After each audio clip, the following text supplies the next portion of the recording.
GE पढ़ेंगे और अलिफ रा को नहीं पढ़ेंगे? नहीं। क्यों? इसको तो हमें पढ़ना है।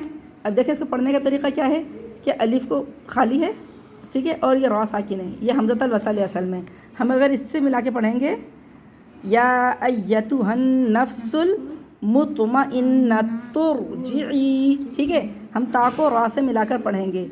लेकिन हमने क्या किया था, यहाँ पे वक्फ किया था, या अय्यतुहन नफ्सुल मुतमइन्नह, यहाँ पे हमने वक्फ कर लिया, ठीक है।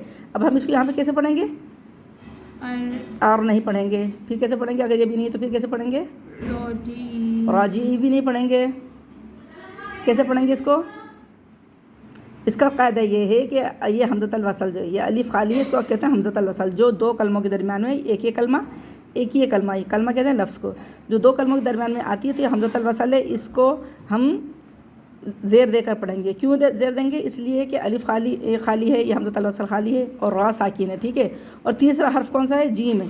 जीम के नीचे ज़ेर है। जब तीसरा हर्फ जो है उसके नीचे ज़ेर हो या ज़बर हो, ठीक है, तो हम हमज़तुल वसल को क्या देके पढ़ेंगे? ज़ेर देकर पढ़ेंगे।